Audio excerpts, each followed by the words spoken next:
desportiva.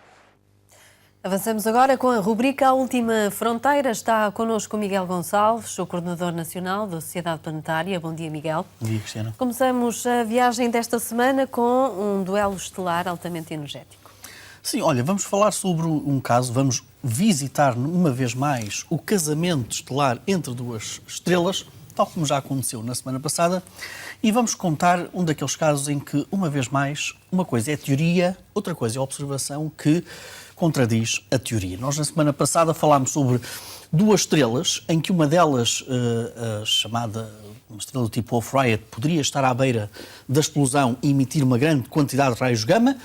Já sossegámos os telespectadores da Última Fronteira dizendo que não vamos ter grandes problemas aqui na Terra e para o nosso bem-estar devido a esse fenómeno. Mas olha, esta semana ficou marcado pelo conhecimento de um outro tipo de duo estelar que não é muito vulgar. Nós só conhecemos muito poucos duos estelares deste tipo, em que uma das estrelas é um pulsar e o outro companheiro é uma estrela gigante, uma estrela que os astrónomos conhecem como classe BE. E tão raras, nós só conhecemos dois sistemas deste tipo. E porquê é que é delicioso conhecer este sistema? Por uma razão simples. O pulsar é uma estrela de neutrões que gira muito rapidamente sobre si própria. É uma estrela muitíssimo densa, tem um campo magnético também poderosíssimo e, quando ainda por cima tem ao seu lado uma companheira gigante, Cristiana, então isto é aquilo que os físicos e os astrónomos mais adoram, porque temos ali um acelerador de partículas, o melhor acelerador de partículas da natureza. E, portanto, conhecer a interação energética entre estas duas estrelas permite que se consiga perceber melhor o fenómeno da emanação de energia de grande intensidade. Estamos a falar de raios gama, uma vez mais. E então, este duo, que os astrónomos já conheciam há algum tempo, estavam de olho nele há algum tempo, eles sabiam que eles giram sobre si próprio a cada 50 anos. E, portanto, quando, no momento de maior aproximação que se deu em setembro de 2017, nós tínhamos, sobretudo, dois telescópios muito atentos a ver o que é que ia acontecer. Tínhamos o telescópio chamado Veritas e o telescópio MAGIC, são dois telescópios terrestres, estão à superfície da Terra, e também um outro telescópio espacial, o telescópio espacial Chandra. Vamos começar pelos terrestres, porque esse é que deram o mote. Um conjunto de investigadores da Universidade Norte-Americana esteve a olhar para aquilo e pensou o seguinte: nós temos uma teoria, a teoria que descreve a evolução energética deste par diz-nos o seguinte: à medida que estas duas estrelas se aproximam, nós vamos ter uma variação gradual, pacífica, crescente da energia gama, raios gama, neste sistema. E, portanto, os astrónomos estavam perfeitamente à espera de encontrar, então, um gráfico que mostrava essa evolução lenta, gradual, da radiação gama e que depois decresceria.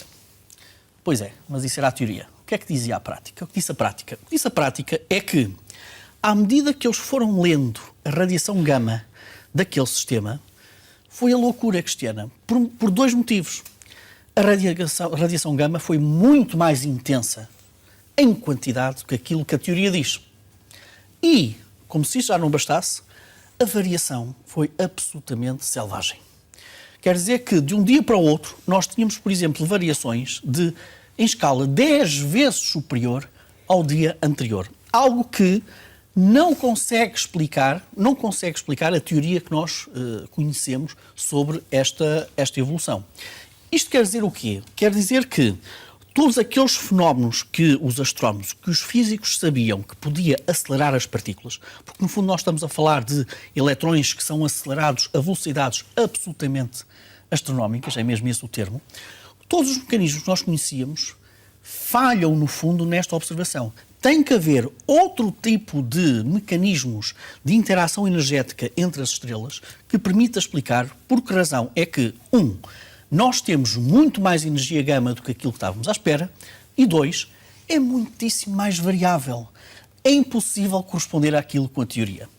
E, como se isto já não fosse um mistério absolutamente extraordinário, o telescópio espacial que também estava a observar tudo isto, que eu enganei-me há bocado, não é o Chandra, era o Fermi, o telescópio espacial Fermi, sabes o que é que ele detectou? Nada. E, portanto, o que nos diz aqui é o seguinte: nós temos dois telescópios diferentes, Um que registra muito mais radiação e muito mais variável, telescópios terrestres, e temos o telescópio espacial, que não consegue detectar esse fenómeno. Obviamente que os astrónomos perguntaram logo se haveria aqui algum problema instrumental nos telescópios terrestres. Não. Não há nenhum problema que eles tenham detectado. Há algum problema no Fermi? Também não. Conseguiram descartar também qualquer problema técnico nos telescópios. E, portanto, o que é que será que estamos perante? Será que estamos perante um tipo de detecção de radiação gama que foge também aos parâmetros que nós estávamos habituados? Olha, é mais um daqueles exemplos do cosmos que está constantemente a surpreender-nos. Muito bem. Miguel, viajamos agora até Marte porque está a ser explorado o planeta vermelho e vamos perceber, para além da missão científica, o que é que nos dá essa exploração. Sim, hoje calhar vamos ter um momento um bocadinho mais pedagógico em relação a Marte, porque nós tivemos na semana passada a chegada com total sucesso da sonda InSight a Marte e é curioso ver como sempre que chega uma nova missão a Marte, quer tenha sucesso ou insucesso, muito frequentemente nós encontramos reações por parte da sociedade civil e com toda a legitimidade e com toda a lógica, diga-se de passagem, de fazer a tal pergunta: por que razão é que nós investimos milhões em Marte quando podíamos investir esses milhões em problemas aqui na Terra? Sendo essa uma pergunta, repito, totalmente legítima, mas que se pode responder também com números, como por exemplo dizer que num período de uma década as tecnologias espaciais, e isto está comprovado factualmente, salvaram mais de 500 mil pessoas na Terra.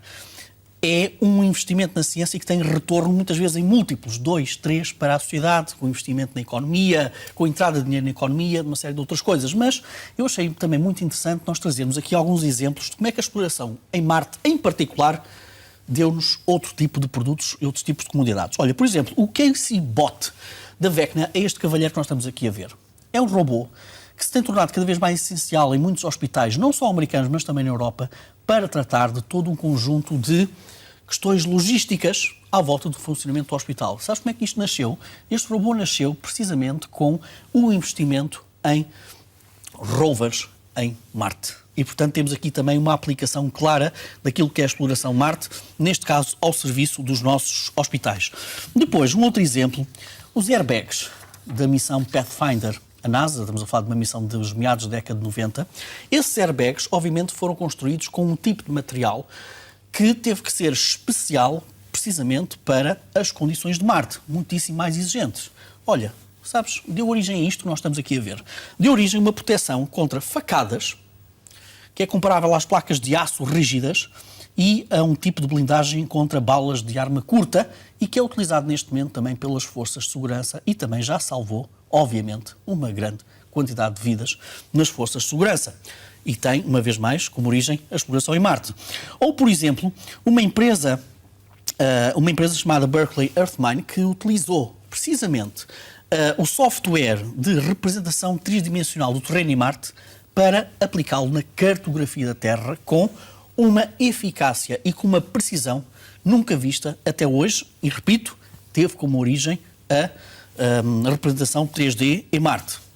Olha, estamos a falar, por exemplo, também de uma empresa que criou uma célula de combustível, que tem como origem um dos centros da NASA, e que usa a energia solar para dividir a água em oxigênio para respirar e o hidrogênio para combustível.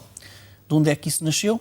Precisamente da necessidade de, em Marte, nós temos que ter condições para respirar e para termos um outro tipo de combustível. São estas células que nós estamos aqui a ver e que neste momento abastecem, por exemplo, empresas como a eBay, a Google, a Walmart, a AT&T ou a Coca-Cola. E olha, estas células combustíveis são 67% mais limpas do que as outras fontes à base de carvão e 100% mais limpas quando alimentadas por combustíveis renováveis. E, portanto, é também uma contribuição de Marte para, neste caso, até mesmo para o próprio ambiente na Terra. Ou, por exemplo, um outro exemplo, que eu acho também absolutamente delicioso, de uma companhia que criou um biosensor, que foi inicialmente criado para a procura de vida em Marte e que foi colocada precisamente noutro tipo de tecnologia para detectar bactérias, vírus e parasitas que causam doenças e que avisam com muito mais antecedência. Ou este exemplo que nós estamos a ver neste momento, de um chip colocado em plantas que transmite uma mensagem em texto para os agricultores que lhe dizem quando é que ela está com sede e permite não só dar a água necessária, mas também aquela que é estritamente necessária originando poupanças de água e que também nasceu de tecnologias de Marte. Ou, por último, e podíamos estar aqui uma manhã inteira, ou, por exemplo, um software que foi utilizado para calcular os riscos e quais os melhores procedimentos para ir a Marte, e esse software utilizado em Marte foi transformado por um arquiteto num programa de arquitetura que permite construir casas com a maior eficiência energética, com a maior poupança de materiais de construção. Estamos a falar de casas que têm uma eficiência energética de 40% mais eficaz e custos de construção entre $1.000 a $3.000 por cada casa, o que para qualquer grande construtor é absolutamente delicioso. Portanto, são exemplos de como a exploração de Marte tem uma aplicação muito direta e, se calhar, chegamos à conclusão que ir ao espaço dá saúde e faz crescer. Muito bem. Miguel, obrigada. Até ao próximo Obrigado. domingo.